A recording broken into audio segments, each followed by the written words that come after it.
understand that, by comparison, I found it wonderful. I could speak my mother tongue with fellow countrymen, although for the moment it was forbidden. There was a window I could open, a bed I could sleep in, and there were trees and grass to be seen. It was paradise. For the first time since 1945, I was almost happy. My comrades immediately declared that I must have a wooden leg and get off those crutches, so in the carpenter's workshop they made me the sort of wooden leg I used to see, when I was a little boy, on our men who had lost their legs in the Franco-Prussian War. That wooden leg served me well. At last I could throw away my crutches. I hadn't been there long when I had a birthday. At about 6 o'clock in the morning I heard slight sounds outside the door. Then soft music struck up and the door was opened to reveal 3 fellow prisoners playing a violin, a guitar, and an accordion in my honour. Then many comrades appeared to congratulate me, bringing small presents with them. I say small presents, but your idea of what's small and what's large change according to circumstances. In my present situation, what they brought me was valuable in the extreme. But it wasn't that so much which affected me. It was the way it was all done, and the solidarity with which all these men bore their common fate. The warmth and comradeship just bowled me over, and I wept unashamedly. During this so-called quarantine period, I was frequently visited by the Russian camp commandant, together with officers from the political department. They expressed great astonishment at what they called my political ignorance, but I told them that I never had been a politician. I had, it was true, like so many others, believed in Adolf Hitler, but now, I told them, I had come to the conclusion that any form of extremism in politics, whether right or left-wing, would only lead to disaster. As things stood, of course, it was impossible for me to form any very reliable opinions about what was happening in Germany, because all I had to go on was the reporting of the East German communist newspapers. And my comrades, who had been away as long as I had, couldn't help me much either, because all they had to go on in the meantime was from the same unreliable source. Twice a week there were meetings of the so-called Antifa, a camp anti-fascist organisation, and we were regaled with political speeches, but there was never any proper discussion. How could there have been in that atmosphere of political terror? The camp commandant tried many times to make me take up a position, as he called it, but I always evaded the issue, insisting once again that I knew nothing about politics. He used to grin incredulously at that, but in the end he left me in peace. The little freedom brought another great pleasure for me. I was allowed to write home. But, as I learned afterwards, my first 2 cards did not arrive. The third one did. But I didn't get any answers from my wife. Then one day the leader of the Antifa came to me and said, "Herr Bauer, if you give me your word of honour to say nothing about it, I'll let you see a postcard from your wife." Naturally, I gave him my word of honour at once, and then he showed me my first card from home. I copied it and handed it back to him. The same thing happened with her second and third cards, and I couldn't complain because I had given my word of honour to know nothing about it. But then one day chance came to my aid. A fellow prisoner who worked in the postal department happened to mention that a postcard had arrived for me with the current mail. So when I didn't get that one, I complained at once. The day after that, I got it. I still don't know how many cards I lost in this way, but what I do know is that to some extent we all suffered like this. There was an official order of the Russian government that unconvicted generals were not to work, so I systematically appealed to this ruling whenever the camp commandant tried to get me to do anything, which looked to me as though it were just an attempt to exploit my position and reputation amongst my fellows. The retaliation for such refusals usually consisted of visitations during which I was bodily searched and my effects ransacked. The year 1949 was, so the Russians said, to be the year in which we were all to be sent home, and the prospect created a good deal of tension and irritability amongst us. The suspense was relieved for me by the very welcome announcement that I was to go into a hospital, be fitted for a proper artificial leg, and then be sent home. I was to be operated on in Moscow, but I didn't care for the idea. So I was told that I would be given a temporary fitting, and when I got back to Germany I could be operated on there. Everything seemed to be going smoothly, and it looked to us as though the Russians were doing what they very often did, making sure that everything went right in the end. I was given my temporary leg, which, as it turned out, had to last me another 5 years, for after a short stay in Lublino they sent me back to Stalinogorsk. From there I was sent to Moscow, after having been told that as a general I was not to travel in cattle trucks like the others. Personally, I wouldn't have given a damn how I travelled, so long as I got back to Germany, but I didn't. In Moscow I found myself in the Butyrka again, and there I was, put in the tower, the place where as a rule specially watched prisoners came. After a while I learned that there were 65 other generals in the Butyrka. The food was very poor, ordinary Russian prison food, though as unconvicted prisoners we were entitled to hospital food. I was there with the others for 2 months, during which nothing at all happened, and we seemed to have been forgotten again. But then for some reason or other our dossiers were taken out of their pigeonholes and the machinery began to grind once more. I was brought out for interrogation and a new record was put on the old gramophone. A GPU examiner asked me 2 questions. 1. Had I ever been with Hitler to Mussolini? And 2. What did I think about Katyn? The juxtaposition of these 2 questions seemed odd, but I answered the first one. Yes, 4 times. That was enough, and I was sent back to my cell. 3 weeks later, I was allowed to know the nature of the indictment which was now being prepared against me. As I had been with Hitler to see Mussolini on several occasions, the charge would be one of having taken part in war preparations, because during those discussions, Hitler and Mussolini had hatched their criminal plot to attack the Soviet Union. The GPU men seemed to find their indictment very impressive. I immediately pointed out that my only share in the whole business had been that I had flown Hitler to the meetings and back again, and that I had had no part or hand in the actual discussions. They just shrugged their shoulders. On 31st May 1950, I came before a tribunal to answer this ludicrous charge. The solemnity of the day was marked by the special issue of a salt ring in addition to my normal bread ration, and after breakfast I was taken from the Butyrka to the court. The president was a general, and to the left and right of him respectively sat a colonel and a lieutenant colonel. In addition there was a woman interpreter and a clerk. Behind me stood 2 guards armed with Tommy guns. And, no doubt, in a drawer was the signed and sealed verdict only awaiting delivery. But, of course, a certain amount of palaver had to precede that. Were you with Hitler in Russia? Yes, often. For example, for several months in Vinnytsia at his headquarters there. And where else were you with Hitler in Russia? Pretty well everywhere where there was trouble. Leningrad, Smolensk, Zaporozhye, the Ukraine, the Crimea, and so on. The president then wanted certain details, and I explained that usually I flew generals to Hitler, but if the circumstances made it seem advisable, I flew Hitler to their headquarters, where he would stay perhaps a few hours, after which I would fly him back. This seemed to satisfy the president's curiosity, who then announced that the court would retire to consider the verdict.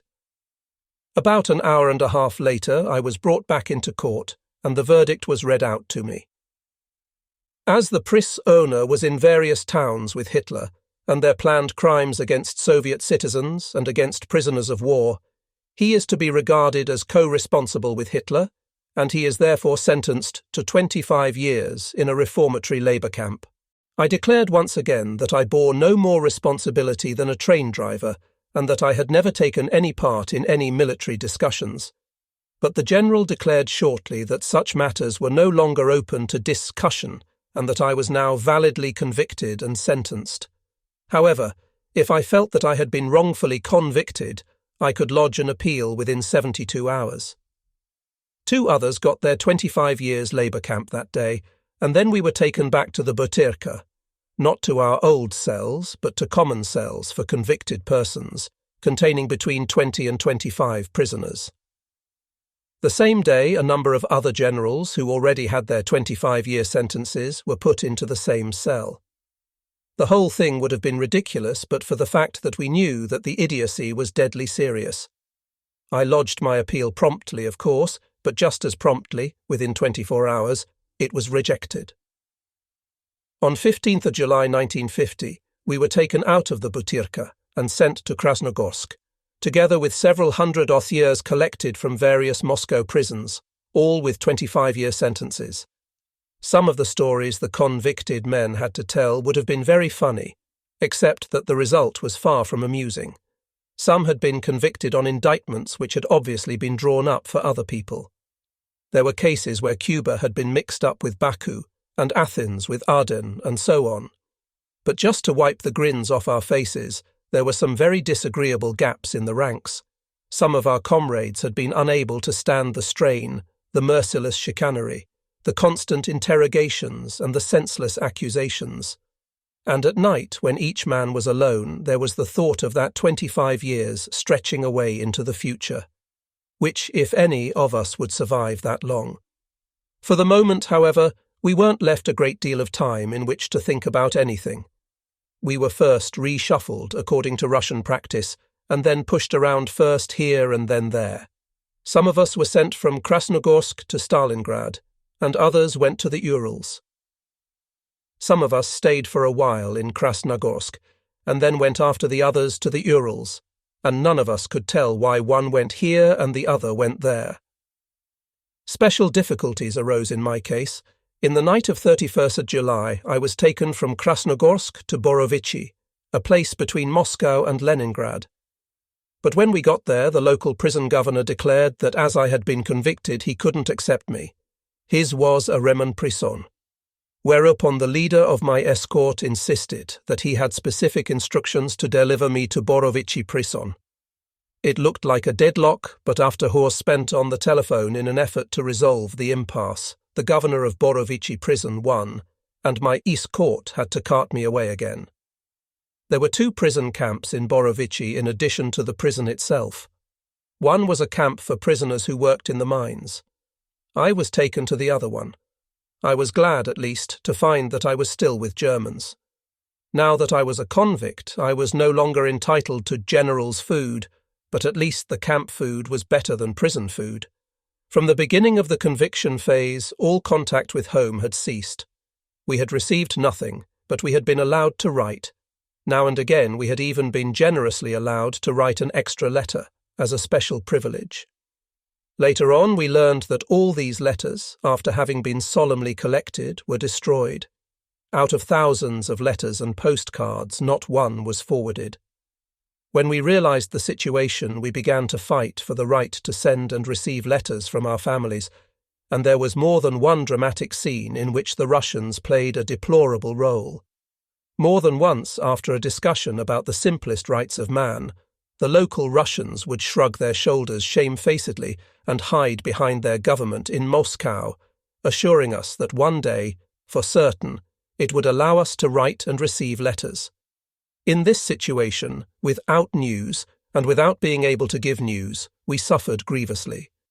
But at last, after many months, contact was re-established and letters began to go backwards and forwards again, to encourage us and give us renewed strength. In our camp at Borovichi there were about 300 Spaniards. Some 80 of them had fought for the Spanish Republican government during the Civil War, and after Franco's victory they had sought political asylum in Soviet Russia. The rest had fought with Franco's Blue Division on our side and had been taken prisoner. During our stay in Russia we often came across these unfortunate Red Spaniards. Some of them had been little more than children when they first came to Russia. Now they were rotting in some labour camp or other, or if they were lucky, they were semi-free labourers on remote building sites. In Borovichi, the Spaniards, whether red or white originally, were solidly in opposition to the Bolshevist system. The former Reds had seen communism at first hand, and they were thoroughly fed up, but none of them was allowed to write home or receive letters from home.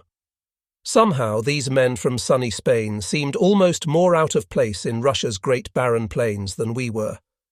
The Russians declared that as there were no diplomatic relations between Spain and the Soviet Union, it was impossible to arrange for post. The Red Spaniards knew what this meant. They were to be pushed around in Russia until one day Franco was replaced by a people's government. At one time, no doubt, that had been their hope, but by 1950 they knew that it was very unlikely. And all the Spaniards, of course, knew perfectly well that this business of the missing diplomatic relations was just an excuse. All that was really missing was goodwill on the Russian side. The Spaniards pointed out that if the International Red Cross could organize an exchange of letters in wartime between belligerent countries, it could certainly do so now between two countries which were at peace, even if they weren't friendly. And when the Russians just trotted out the old excuse, the Spaniards acted. 50 men went on hunger strike. The following day it was 100, the third day it was 150, and so on. Many of these Spaniards could speak Russian, and this gave them a big advantage in making life awkward for the Russians. 30 of the hunger strikers were now seized at random and put in the punishment cells. Then something quite fantastic for Russian conditions took place: rebellion. The imprisoned Spaniards broke down the doors and knocked out the windows and rejoined their fellow countrymen in the huts. The Russians in the camp then withdrew, and machine gun posts were set up covering the huts of the Spaniards. But then, as the Russians didn't want a bloodbath, the usual soft soap commission arrived. This was an other Russian maneuver to channel discontent into harmless byways. Such commissions never had any authority, but they were often very successful in persuading prisoners to content themselves for the time being with formal protests, which never led anywhere. This time they didn't succeed, however. The Spaniards stood firm. We did our best to help them by smuggling in food, but this they refused, and all they would take was sweets to suck with their tea. Most of the Spaniards, 200 of them, stayed on hunger strike for 9 days, and finally the Russians promised to allow them to write home. On this promise, the Spaniards discontinued their hunger strike, and quite a number of them were removed to hospital. And the epilogue? The promise was a lie, like most other Russian promises.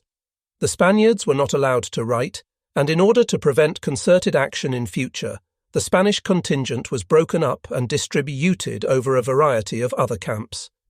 One day, certain building work began in our camp. A small area was cut off from the rest, and one hut was surrounded with treble lines of barbed wire. Naturally, we wondered what was going on, and having been made wise by experience, the first thing we thought of was stricter punishment, isolation, and so on. But we were wrong. Women were brought into the camp and put into this hut, German women. We knew some of them. They were the wives of German diplomats or diplomatic employees, or they had themselves been employed in German diplomatic and other institutions in the Far East.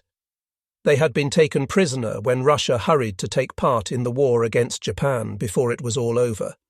There was, for example, Frau Bischoff, the wife of the German consul general in Manchuria. She had been sentenced to 15 years.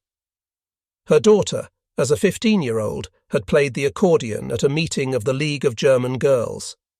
For this, she had been sentenced to 10 years. The wife of Ambassador Wagner was serving 10 years, because at official receptions she had naturally functioned as the lady of the house, and so on, and so on. All the men had, of course, been sentenced to 25 years. Ambassador Wagner had died of a heart attack in the Butyrka. His wife had learned of his death only very much later. Imprisonment is bad enough for men. It must be very much worse for women, and to see these women in a hard labour camp when we had naturally thought them all safely at home again was sad and bitter. In July 1951, hope flickered up again for a while. Preparations were obviously being made for a transport. Perhaps we were going home at last? No, we were merely being carted a little farther eastwards for some reason or other.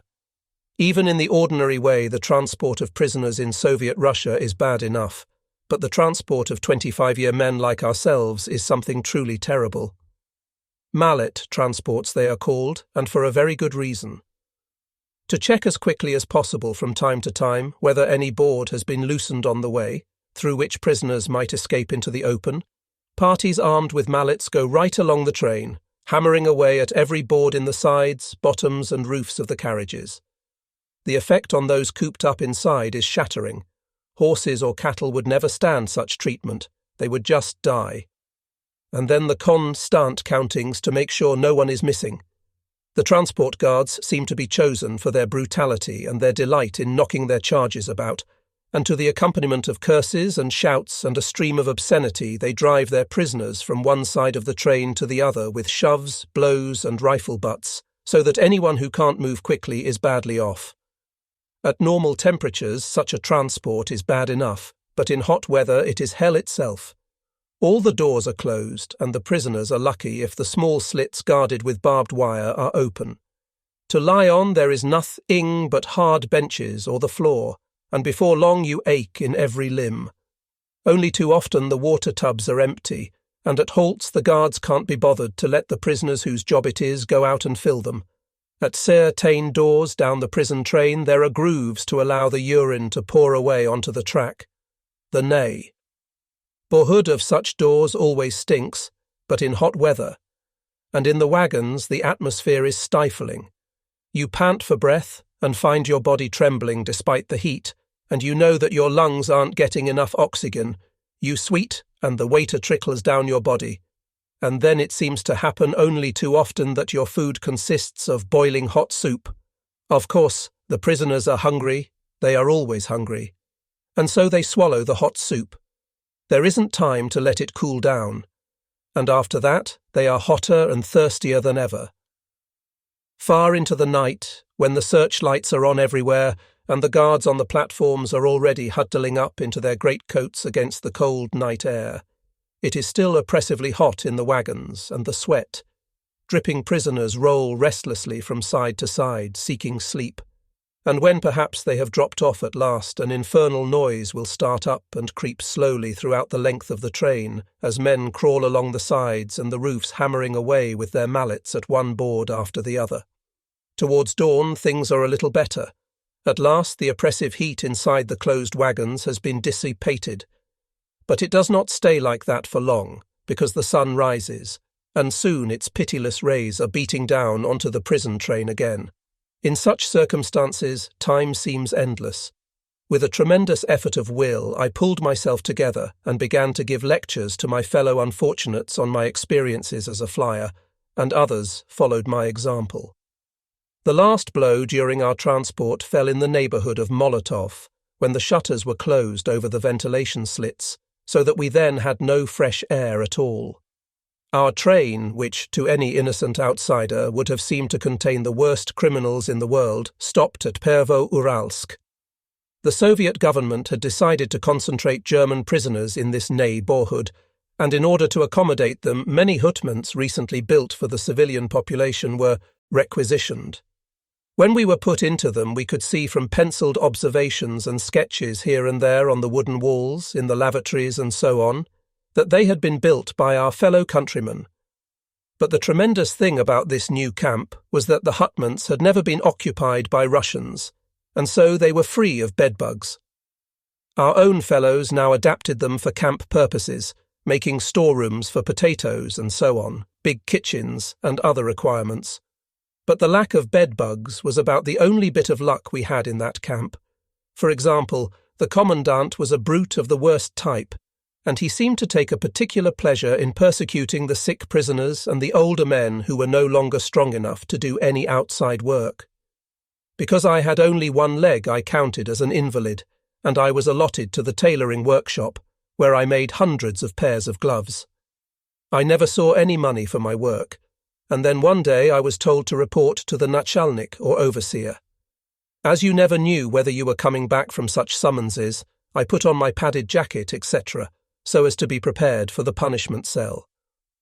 How right I was! The nachalnik bellowed at me, declaring that I was lazy and just wasted my time. I replied calmly that my foreman obviously didn't think so, and the nachalnik must be wrongly informed. Would he please call the foreman? This request was ignored, and the nachalnik went on to ask me what hours I did, although he knew perfectly well that at doctor's orders I did only 4 hours a day. He then said that I was perfectly well enough to do an 8-hour day. After all, tailoring wasn't really work at all. I refused, and he then ordered me 5 days in the cells. It was the usual sort of place, but executed in ferro-concrete this time. As I had only one leg, they gave me a stool to sit on.